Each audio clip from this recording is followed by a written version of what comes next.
The memory crashed into me like a freight train, loaded with 3 months of buried shame. July 15th, the anniversary of my mother's death. The final job rejection letter crumpled on my kitchen table next to an eviction notice that gave me 30 days to disappear from the only life I'd ever known. I'd knelt on my apartment floor at 3 in the morning, surrounded by empty wine bottles and the wreckage of everything I'd tried to build, and whispered those damning words into the darkness. I don't care what you are, just don't leave me alone anymore. The entity wearing my face smiled wider, revealing teeth that multiplied as I watched. Such a beautiful moment of desperation. I've been savoring that memory for months, replaying it like a fine wine I can taste again and again. Around us, the plane continued its descent toward Chicago, normal and mundane and completely oblivious to the supernatural confession happening in seat 23F. But something fundamental had shifted in the air pressure, in the quality of light filtering through the cabin windows, in the very fabric of reality itself. "What do you want from me?"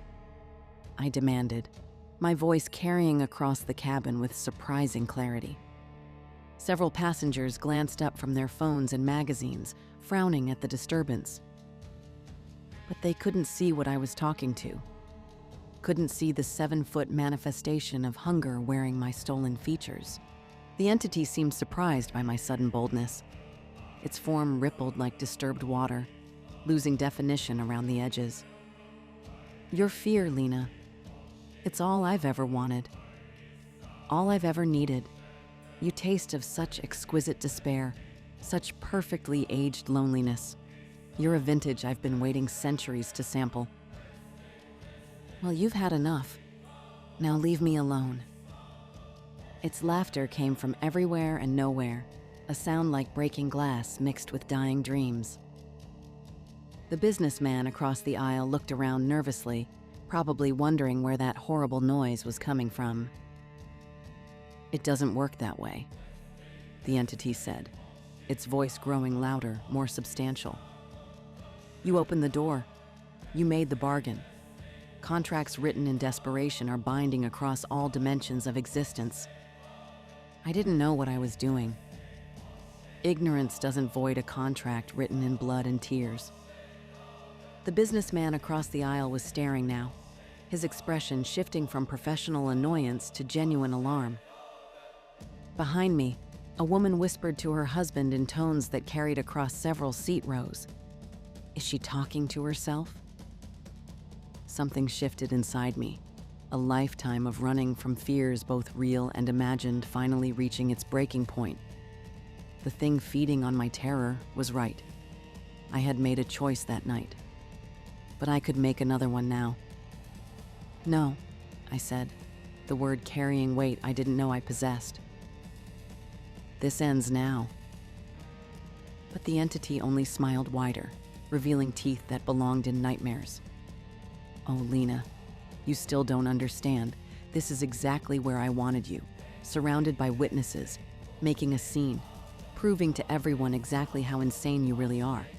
For the first time, uncertainty flickered across its features. The face that wore mine lost definition, becoming something more abstract and less human.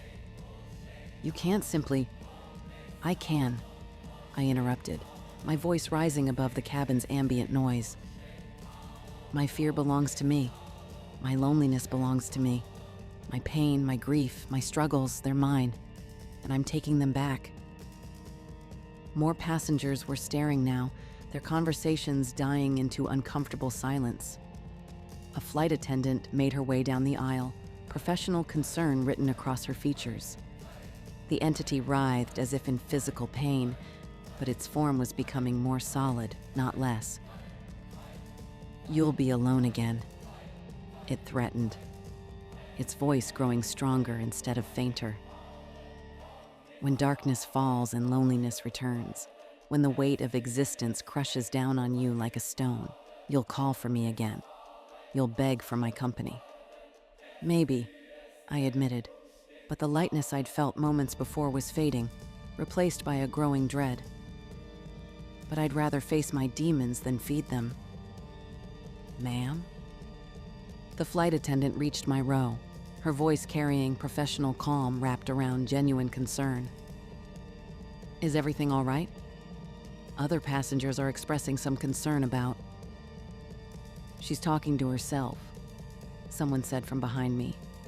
Been carrying on a conversation with empty air for the past 10 minutes. I turned to look around the cabin and saw them all staring. Dozens of faces turned toward me with expressions that ranged from curiosity to alarm to the particular kind of discomfort that people displayed when confronted with obvious mental illness. The entity was gone. Had been gone, probably, for several minutes. I'd been having a conversation with nothing, conducting an increasingly loud argument with empty air while surrounded by strangers who were now whispering among themselves about the crazy woman who thought she was being stalked by shadows. I began, but the words died in my throat as I realized there was no explanation that wouldn't make things worse. Ma'am, I'm going to need you to take your seat. The flight attendant's voice had shifted, becoming firmer, less concerned, and more authoritative. We're beginning our descent, and all passengers need to be seated with belts fastened. I sat down, fumbling with the buckle while conversations resumed around me. But they were different now. Hushed, furtive, punctuated by glances in my direction. I caught fragments, completely lost it. Talking to invisible. Someone should notify. The landing felt like a controlled crash, the wheels hitting the tarmac with enough force to rattle my teeth. Other passengers gathered their belongings, but several glanced in my direction with the kind of wary attention usually reserved for wild animals in urban settings. As we taxied toward the gate, a man in a business suit 3 rows ahead turned to face me. He looked ordinary enough, middle-aged, slightly overweight, the kind of face that disappeared in crowds. But there was something about his expression, something about the way he looked at me that made my skin crawl. Rough flight? He asked, his voice carrying just enough sympathy to sound genuine. You could say that. He nodded as if he understood completely. It's hard when they don't believe you. When everyone thinks you're crazy for seeing what's really there. My blood turned to ice water. What did you say? His smile shifted, becoming something predatory. I said it's hard when they don't believe you, Lena. The plane lurched to a stop at the gate, and the passengers stood, gathering carry-on luggage from overhead compartments. Normal sounds, normal movements. But the man continued staring at me with eyes that reflected overhead lights like mirrors.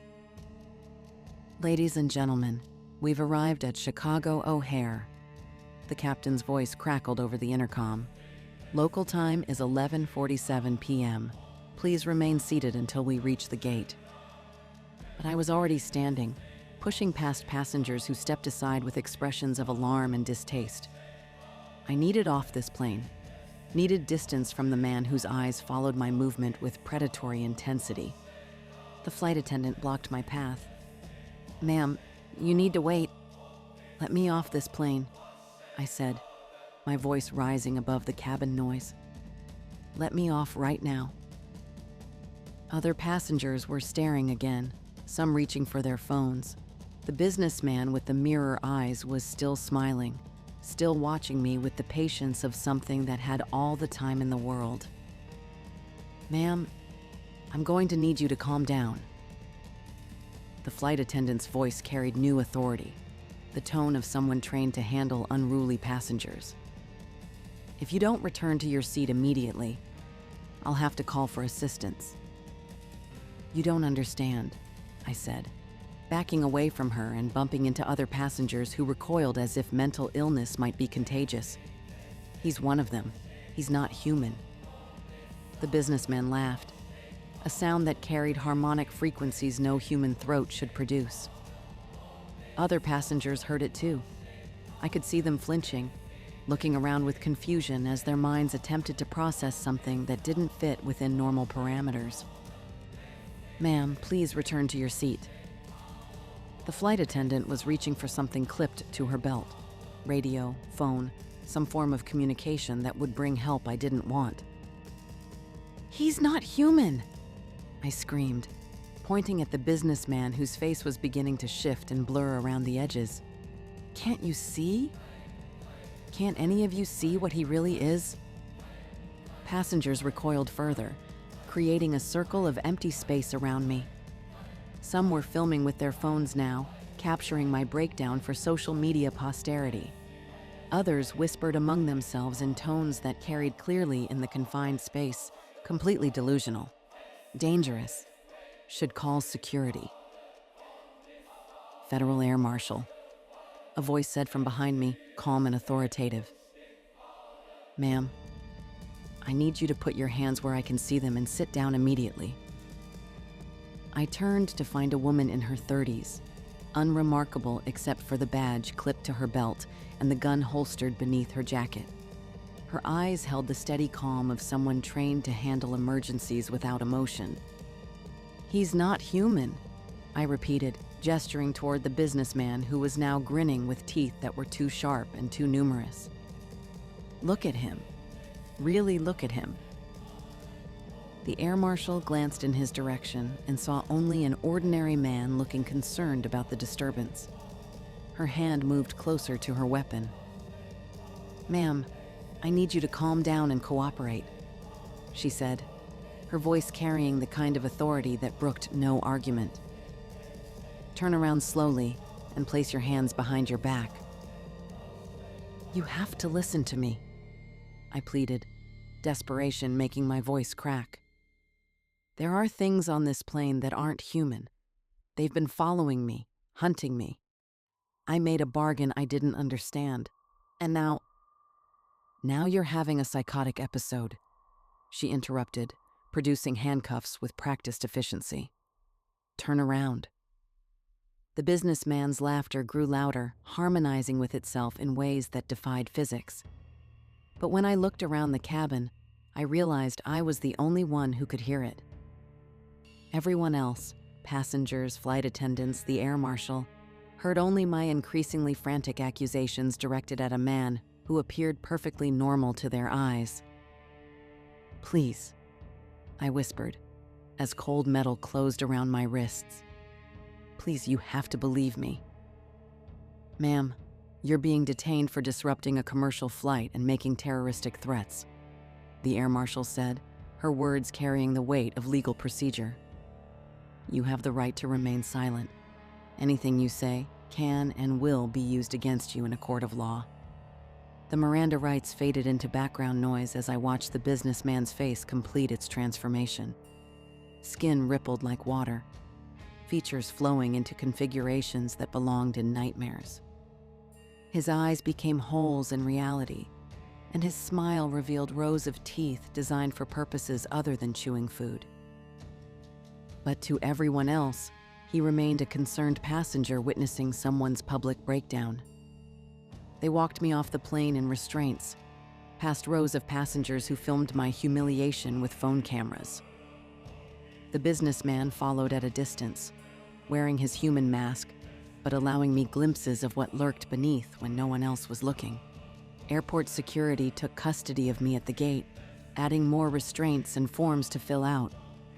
Questions about my mental state, my intentions, my history of psychiatric treatment. The air marshal's report painted a picture of someone having a complete break from reality, talking to invisible entities, making threats against fellow passengers, exhibiting signs of severe paranoid delusion. They placed me in a holding cell somewhere in the airport's bowels, a windowless room with fluorescent lights that hummed the same electronic lullaby I'd grown to hate. The walls were painted institutional green, and the single bench was bolted to the floor with the permanence of something designed to restrain people who'd lost the privilege of freedom. Hours passed. Police officers came and went, asking the same questions and receiving the same answers that convinced them I was mentally unstable. A psychiatric evaluator arrived, a tired woman in her 50s who'd obviously conducted these assessments countless times before. "Do you hear voices, Lena?" she asked, her pen poised over a clipboard that would determine my immediate future. Not voices, just one voice, the thing I made a bargain with. She made notes that probably included words like auditory hallucinations and persecutory delusions. "And you believe this entity has been following you?" "I know it has. It's been feeding on my fear for 3 months. More notes. More clinical observations that reduced my terror to symptoms that fit neatly into diagnostic categories. "Have you ever been diagnosed with a psychiatric condition?" "No, but this isn't mental illness. This is something else entirely." But my protestations only strengthened their case for involuntary commitment. Every attempt to explain what was really happening provided more evidence that I'd lost touch with reality. They transferred me to Riverside Psychiatric Hospital 3 hours later, strapped to a gurney in the back of an ambulance while sedatives flowed through my bloodstream like liquid compliance. The city passed by the small windows in fragments, streetlights, storefronts, glimpses of normal people living normal lives. The hospital squatted against the night sky like a concrete monument to human suffering. 7 stories of weathered brick and barred windows, surrounded by a fence that kept the madness contained within acceptable boundaries. Built in 1952, according to a plaque near the entrance, during an era when mental illness was something to be hidden away rather than treated.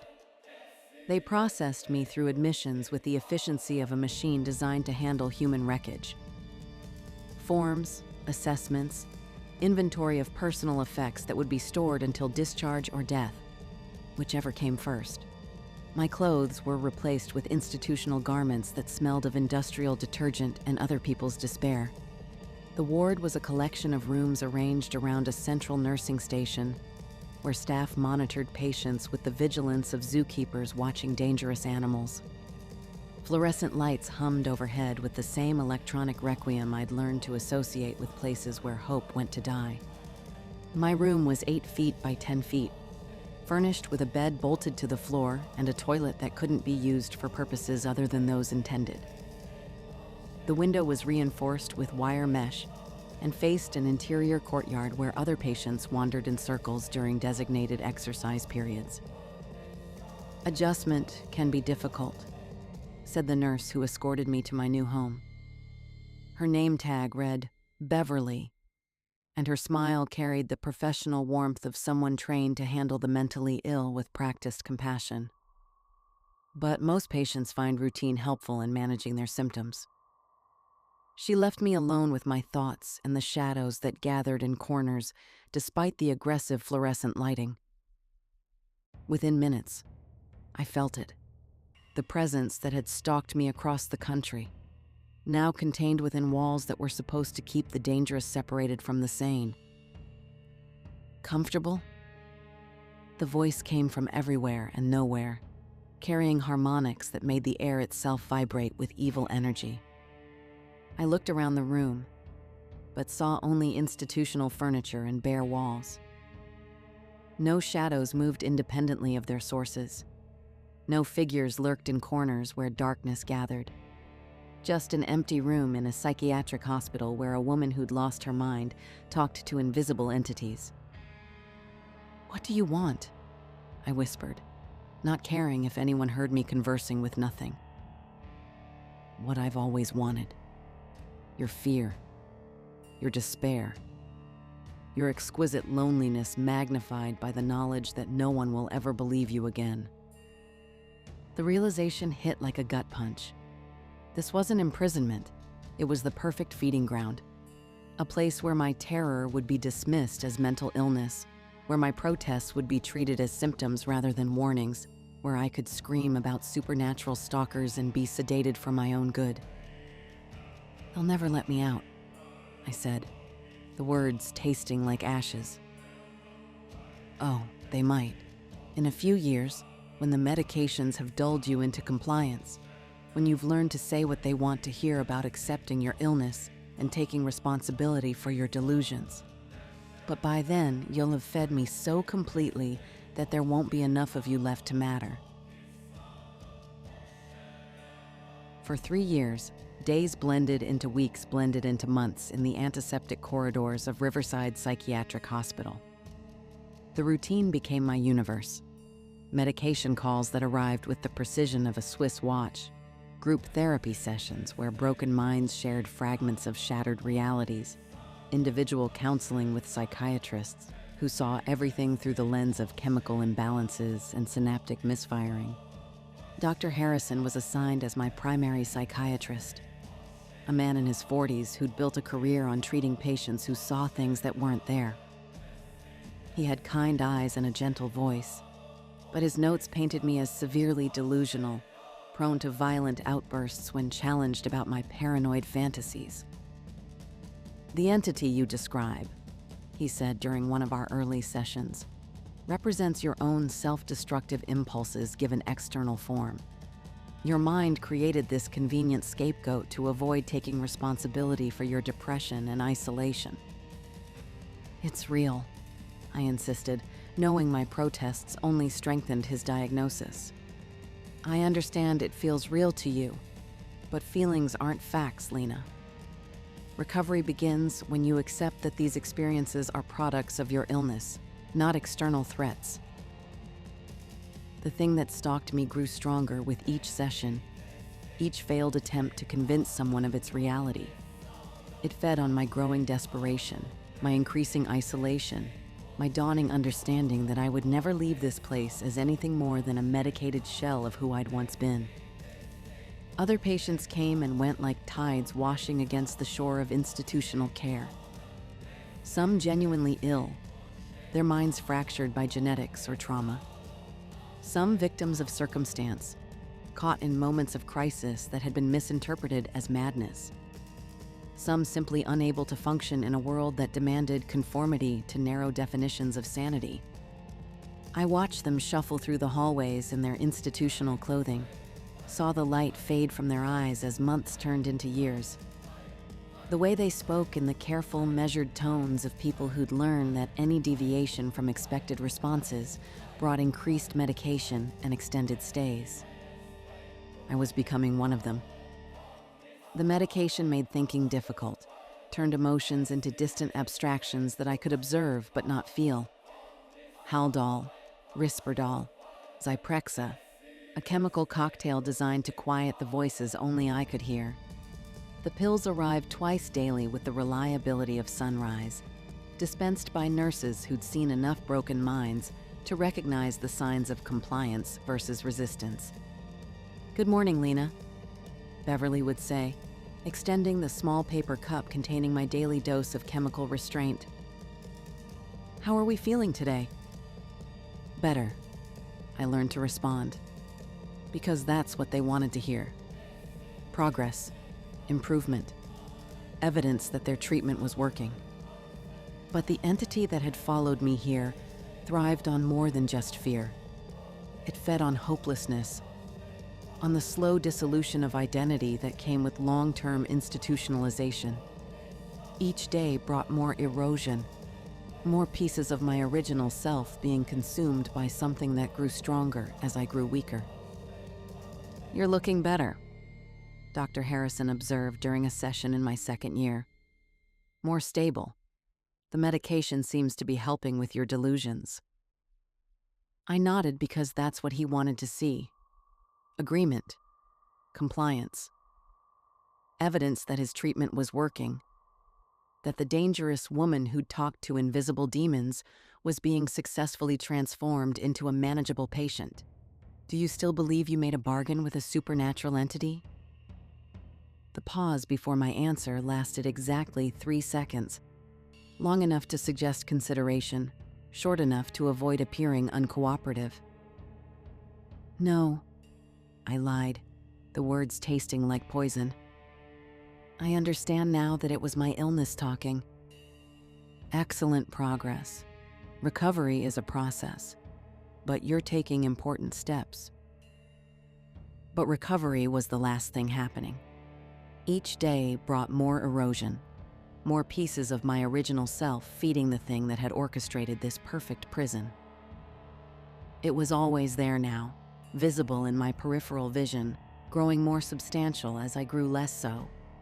The other patients whispered about me during recreation periods, their voices carrying across the common room where we gathered to watch approved television programs or engage in supervised craft activities. See that one? Mrs. Norman, a woman in her 70s who'd been here since the Reagan administration, nodded in my direction. Came in talking about demons and shadow creatures. 3 years later, and she still mutters to herself during mealtimes. They were right. I did talk to myself, or to the thing that had become indistinguishable from myself. The entity no longer bothered maintaining any pretense of separation. We were symbiotic now. Predator and prey locked in a dance that would continue until there was nothing left to consume. "Are you happy now?" I whispered during one of the long nights when sleep wouldn't come, when the medication had worn off enough to allow coherent thought, but not enough to permit rest. "Ecstatic," it replied with my own voice, the words echoing inside my skull like thoughts I might have generated myself. "You've exceeded my wildest expectations. Such sustained despair, such perfect isolation. You're a masterpiece of suffering." The mirror in the communal bathroom showed only one reflection, but sometimes I couldn't tell which one of us was looking back. My face had taken on some of its characteristics: hollow cheeks, eyes that reflected light strangely, a smile that didn't quite fit within human parameters. Dr. Harrison noted my continued deterioration in his reports, recommending increased medication and additional restrictions. He spoke about me in clinical terms that reduced my experience to symptoms and syndromes, but I could see the frustration in his eyes. After 3 years of treatment, I was getting worse instead of better. The patient continues to exhibit signs of severe psychiatric deterioration. He wrote in notes I wasn't supposed to see but had glimpsed during a moment when his attention was elsewhere. Despite aggressive pharmaceutical intervention, hallucinations persist and appear to be intensifying. Recommend transfer to maximum security facility for more intensive treatment. Maximum security. The place where patients went when they'd become too dangerous for regular psychiatric care. Rooms with padding instead of walls, restraints instead of freedom, staff trained to handle violent psychotics who'd lost all connection to reality. It would be perfect. "One more transfer," the entity whispered as I lay in my narrow bed, staring at ceiling tiles that had witnessed decades of madness. "One more feeding ground, and then we'll be ready for the final stage." "What final stage?" "The part where you disappear completely, and I walk out of here wearing your face." The transfer happened on a Tuesday morning in late autumn. They strapped me to a gurney and wheeled me through corridors I'd walked freely for 3 years, past other patients who watched with the morbid fascination of people witnessing someone's final descent into complete madness.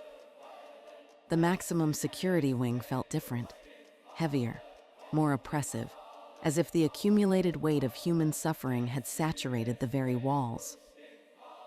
Rooms with padded walls and floors, doors that locked from the outside, windows that didn't open and barely let in natural light.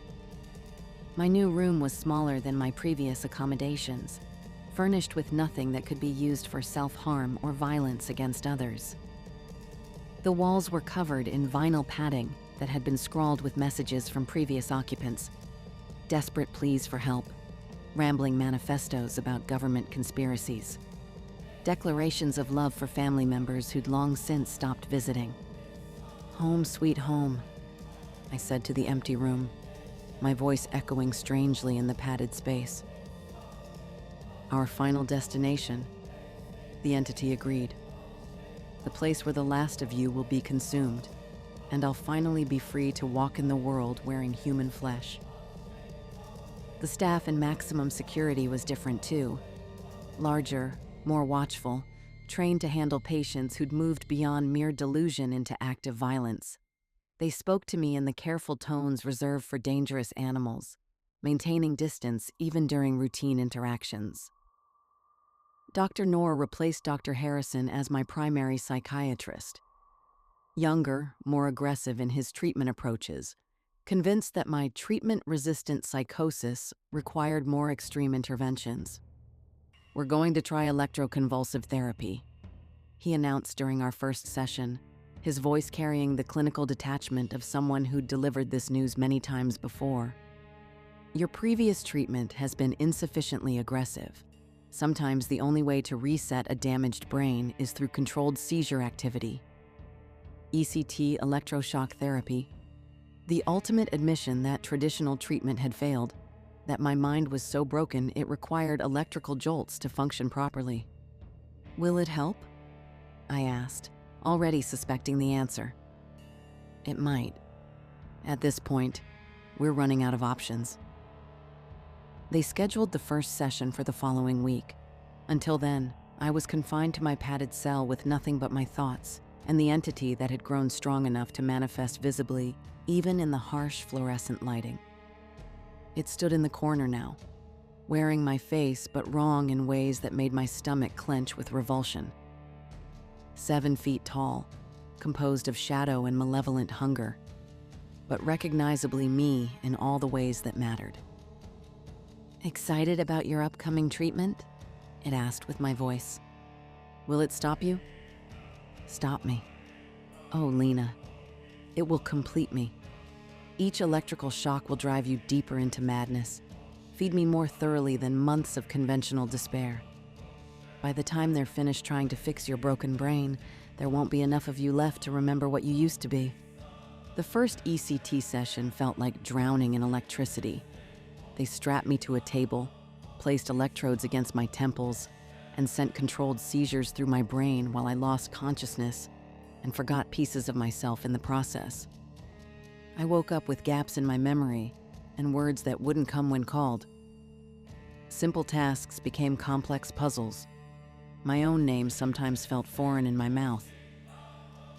"How do you feel?" Dr. Noor asked during our post-treatment session. "Different," I managed, struggling to find words that described the hollow sensation in my skull.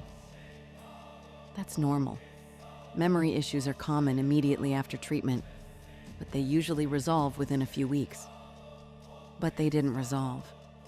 Each session stripped away more pieces of who I'd been, leaving empty spaces that the entity rushed to fill. My childhood became fragmentary images without context. My mother's face faded to a blur. The job I'd held before my breakdown dissolved into abstract concepts without emotional weight. "You're disappearing beautifully," the entity observed after my 5th session. "A few more treatments, and there won't be enough of the original you." I tried to fight, tried to hold on to memories and personality traits that defined me as separate from the thing that wore my appearance. But each electrical shock made the effort more difficult. The boundaries between self and parasite increasingly blurred. The staff noted my improvement in clinical terms. Less agitation, fewer protests about supernatural stalkers, decreased resistance to treatment. What they saw as healing was actually erasure. The systematic destruction of everything that made me human. By the 10th session, I'd stopped speaking entirely. Words felt foreign, like artifacts from a language I'd once known but could no longer access.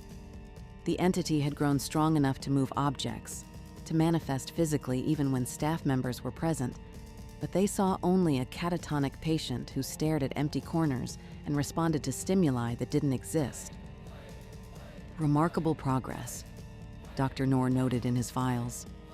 "Patient shows significant reduction in active psychotic symptoms. Continuing current treatment protocol."